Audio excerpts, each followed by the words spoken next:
بسم اللہ الرحمن الرحیم نحمدہ ونصلی علی رسولہ الکریم اما بعد۔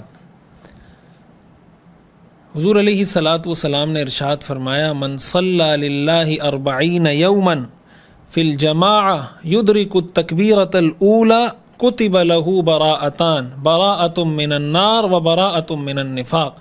جو آدمی 40 دن نماز با جماعت پڑھنے کا اہتمام کرے اور اس طریقے سے نماز با جماعت پڑھنے کا اہتمام کرے کہ اس کو تکبیر اولی امام کے ساتھ مل رہی ہو۔ تکبیر اولی امام کے ساتھ ملنے کا یہ کہ جب امام اللہ اکبر کہے تو یہ بھی اللہ اکبر کہہ دے، یعنی اس وقت سے موجود ہو۔ آپ نے فرمایا 40 دن اگر اس طرح اہتمام کر لے، اللہ تعالیٰ اس کو 2 چیزوں سے بری کر دیتے ہیں، پاک کر دیتے ہیں، آزاد کر دیتے ہیں۔ براءۃ من النار، ایک تو جہنم سے بری کر دیتے ہیں، جہنم سے آزادی مل جاتی ہے۔ براءۃ من النفاق، دوسرا اللہ اس کے دل سے منافقت ختم کر دیتے ہیں، نفاق سے براءت عطا کر دیتے ہیں۔ کتنا زبردست عمل ہے۔ اگر ہم 40 دن، یہ 40 کا جو عدد ہے نا، اس کی بڑی ایک اہمیت ہے۔ اسلامی تعلیمات میں اگر آپ دیکھیں، احادیث کا مطالعہ کریں تو 40 دن کی بڑی انسان کی تبدیلی کے اندر بڑی اہمیت ہے۔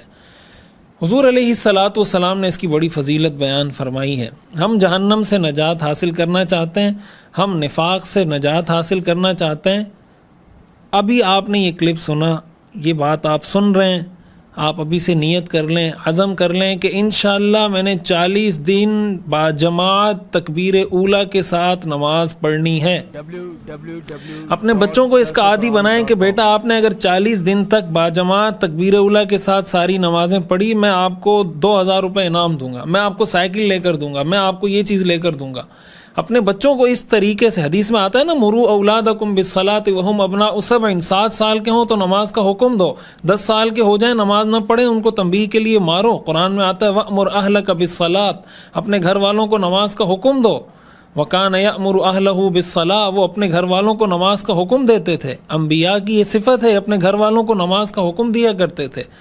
تو جب اس پابندی پر انسان آ جائے نا، 40 دن جب آپ یہ کریں گے تو آپ کی پریکٹس ہو جائے گی، آپ کی ایکسرسائز ہو جائے گی، پھر آپ کا جی چاہے گا کہ میں اللہ کے سامنے سجدہ کروں، آپ کی اس کی برکات، اس کی روحانیت نظر آئے گی۔ اور اس سے بڑا فائدہ ہمیں کیا چاہیے کہ حضور کا فرمان ہے کہ بھائی جہنم سے خلاصی مل جائے گی، اور ہم سب چاہتے ہیں جہنم سے خلاصی۔ اس کا ہمیں اہتمام کرنا چاہیے، اس کا ماحول بنانا چاہیے۔ آپ کسی اسکول میں، کسی یونیورسٹی میں، کسی کالج میں اپنے اسٹوڈنٹس کو اس بات کی ترغیب دیں کہ بھائی جو یہ کام کرے گا اس کو آپ اسائنمنٹ دے دیں ان کو کہ بھائی آپ کی اسائنمنٹ ہے، میں آپ کو 10 مارکس اس کے دوں گا کہ آپ 40 دن تک تکبیر اولی کے ساتھ نماز پڑھیں، تو انشاءاللہ ان سب کی نماز پڑھنے کا ثواب بھی آپ کو مل جائے گا۔ آپ ایک والد ہیں تو بچوں کے ساتھ اس طرح کریں، اپنے محلے میں کریں، پڑوس میں کریں۔ آپ ایک امام ہیں تو مقتدیوں میں اس طرح کی کوئی کمپین چلائیں۔ اس طرح جب ماحول بنایا جاتا ہے تو لوگ خود متوجہ ہو جاتے ہیں۔ انشاءاللہ جو یہ ماحول بنانے کی کوشش کرے گا، اللہ تعالیٰ یہ سارا اجر اس کو عطا فرمائیں گے۔ اللہ تعالیٰ ہمیں عمل کرنے کی توفیق عطا فرمائے۔